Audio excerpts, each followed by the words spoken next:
Assalamualaikum warahmatullahi wabarakatuh.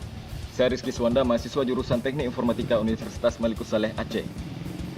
Menurut CIA, World Factbook tahun 2019 mencatat bahwa Indonesia merupakan negara keempat setelah China, India dan Amerika Serikat dengan populasi atau jumlah penduduk terbanyak di dunia, yaitu 255.993.674 jiwa. Indonesia juga menjadi salah satu negara pengguna smartphone terbesar di dunia. Dalam satu artikel, media teknologi Teknim Asia menyebutkan bahwa Indonesia sebagai raksasa teknologi Asia Tenggara yang sedang tertidur.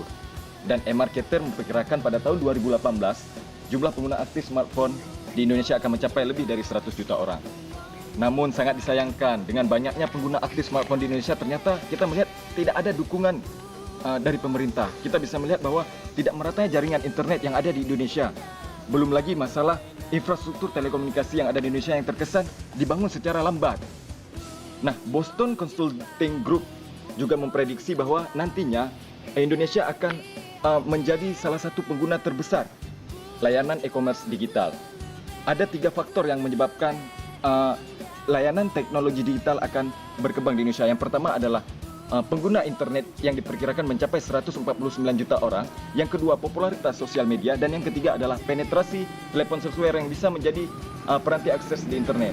Di samping itu, BCG juga memprediksi ledakan e-commerce akan terjadi pada tahun 2020, di mana jumlah kelas menengah di Indonesia pengguna teknologi akan mencapai 141 juta orang atau naik 2 kali lipat dibandingkan tahun 2011.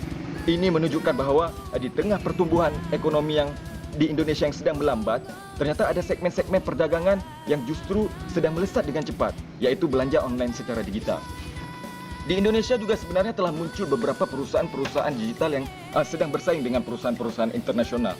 Kita bisa melihat sendiri bahwa telah hadirnya Gojek sebagai penyedia jasa transportasi ojek sepeda motor. Dan di layanan e-commerce kita bisa melihat sendiri telah hadirnya Tokopedia. Perputaran bisnis atau transaksi secara digital diharapkan mampu menunjang kembali potensi-potensi industri yang ada di Indonesia dengan proses yang lebih cepat, efisien, dan efektif. Teknologi digital saat ini menjadi dominasi dari gaya hidup masyarakat Indonesia.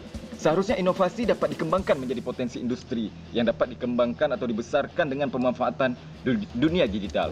Kita harus siap melaksanakannya karena Indonesia memiliki sumber daya alam dan sumber manusia yang sangat besar. Maka siapkan diri kita, bangunkan Indonesia yang sedang tertidur, dan jaya dan maju terus ekonomi Indonesia. Terima kasih. Assalamualaikum warahmatullahi wabarakatuh.